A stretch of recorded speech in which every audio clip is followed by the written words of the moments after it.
dahsyat dan perkasa.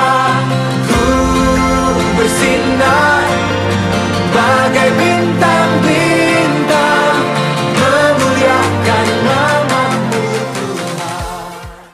Salam Yuders, perkenalkan nama saya Sugiarta Trijaya Nugraha, biasa dipanggil Jai. Nah, di sini saya akan berbagi renungan dengan judul yang pertama, tujuan kita yang di depan. Kemudian yang kedua, jangan menyerah di saat kita harus tetap berjuang. Nah, sebelum kita masuk dalam renungan, mari kita bersatu dalam doa. Terima kasih Tuhan, terima kasih Bapa, Engkau masih memberikan nafas kehidupan hingga malam hari ini Tuhan. Tiba saatnya kami akan merenungkan sedikit dari firman-Mu Tuhan. Berkati hamba-Mu yang akan menyampaikan, berkati juga hamba-Mu yang akan mendengarkan renungan ini. Di dalam nama Tuhan Yesus, haleluya, amin. Yuders, kalau masih ingat, saya pernah berbagi renungan di sebelumnya, yaitu judulnya The Your Best Today atau lakukan yang terbaik hari ini. Ini ada sangkut pautnya dengan dua renungan ini yang akan saya bagikan. Nah, ketika kita harus selalu melakukan yang terbaik, pasti kita akan melakukan yang terbaik itu untuk mendapatkan manfaat atau mungkin hasil yang terbaik di kemudian hari. Tidak mungkin kan kita melakukan yang terbaik hari ini untuk hari-hari yang sudah berlalu atau hari-hari kemarin. Masa lalu tidak hanya yang manis-manis saja, tetapi kita pasti pernah merasakan yang pahit. Nah, kita harus menghapus segala kepahitan pada masa lalu yang dapat menghambat diri kita untuk melaju ke depan. Karena yang lalu hanyalah sesuatu yang sudah berlalu, yang telah kita lewati. Yang penting tujuan kita yang di depan. Ingat juga ketika kita mempunyai tujuan, kita juga harus mengejar tujuan tersebut. Dalam mengejar tujuan yang ada di depan atau yang kita inginkan, juga diperlukan keuletan dari kita sendiri. Pasti tidak semudah itu untuk mengejar apa yang kita tuju. Tetapi yakinlah bahwa Tuhan yang akan memperhitungkan setiap tetesan keringat kita yang jatuh di tanah di dalam keuletan dan perjuangan serta usaha kita. Perjalanan kita untuk mendapatkan tujuan yang kita inginkan pasti banyak rintangan. Saat kita meraihnya pasti memerlukan usaha dan tenaga serta waktu yang tidak saat atau tidak sebentar. Tidak ada yang kita dapatkan di dunia ini secara instan. Jadi apa yang telah kita raih, jangan sia-siakan dengan hal yang tidak pasti. Firman Tuhan mengatakan di dalam Amsal 23 ayat 18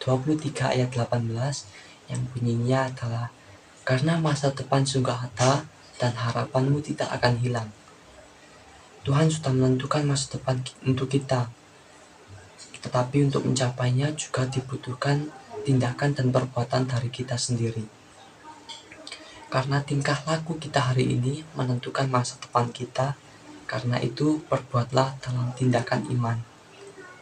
Masa depan dicapai bukan dengan rasa pasrah atau hanya duduk-duduk saja tanpa melakukan hal apapun. Hanya orang yang mau mendisiplinkan diri dan memiliki keuletan untuk memperjuangkan serta usaha yang berhak mendapatkan masa depan yang baik. Kemudian kita masuk di renungan kedua, yaitu jangan menyerah di saat kita harus tetap berjuang.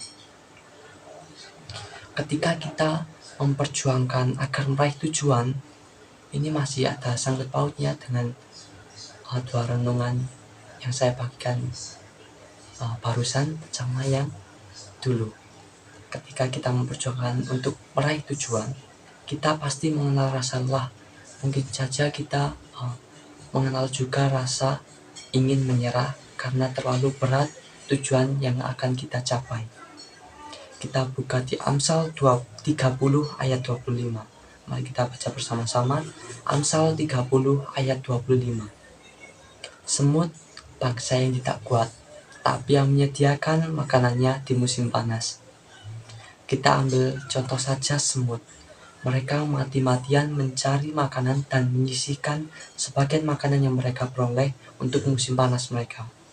Mereka selalu melakukan yang terbaik untuk kehidupan mereka. Mereka tidak tahan henti-hentinya mencari makanan karena mereka masih ingin hidup. Kita bisa ambil pelajaran dari semut ini. Yang pertama, bila perjuangan itu tidak menghasilkan, maka janganlah berhenti, karena berhenti adalah kekalahan sejati yang tidak terlihat. Kemudian yang kedua, bila perjuangan itu harus kalah, maka janganlah bersedih, karena karena sikap menerima dengan hati yang terbuka adalah kemenangan sejati yang tak terukur. Kemudian yang ketiga, bila perjuangan itu belum menunjukkan keberhasilan, maka janganlah berhenti berharap, karena harapan adalah bahan bakar untuk kita tetap dalam koridor perjuangan. Tapi di sini berharap hanya pada Tuhan, bukan pada manusia.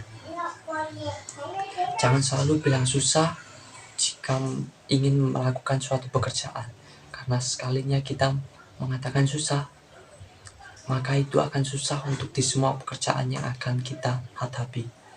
Tapi berlatihlah untuk mengatakan saya bisa.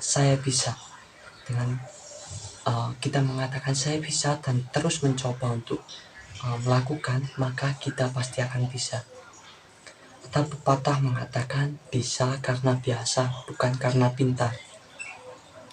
Dengan saya juga mau dengar Yud mengatakan saya bisa. 1, 2, 3. Saya bisa. Coba sekali lagi lebih keras. 1, 2, 3. Saya bisa. Nah, seperti itu.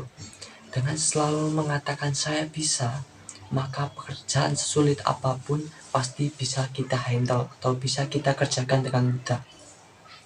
Ada patah juga mengatakan tidak ada kata indah pada waktunya bagi orang pemalas dan hanya ingin putus asa.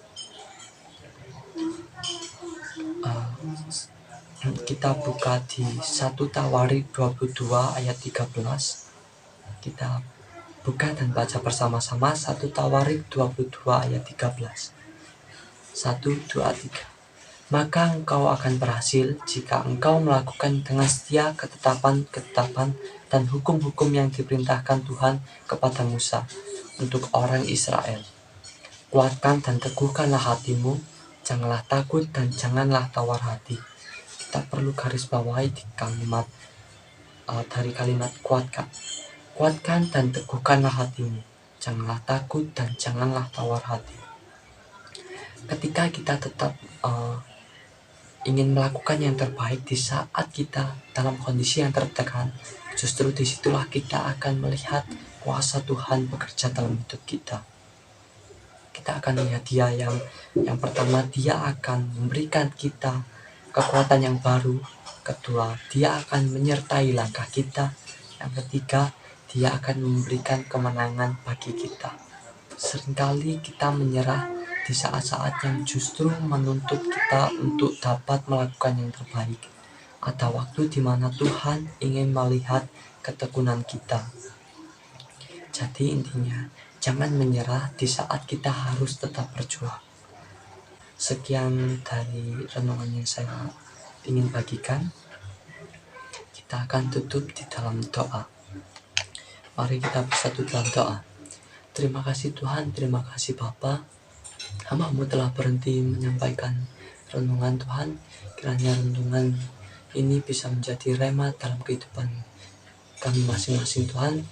Sertai kami masing-masing dalam kehidupan kami.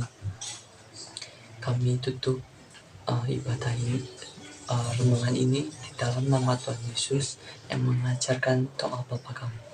Bapa kami yang ada di dalam kerajaan surga, dikuduskanlah nama-Mu, datanglah kerajaan-Mu, jadilah kehendak-Mu di bumi seperti di surga.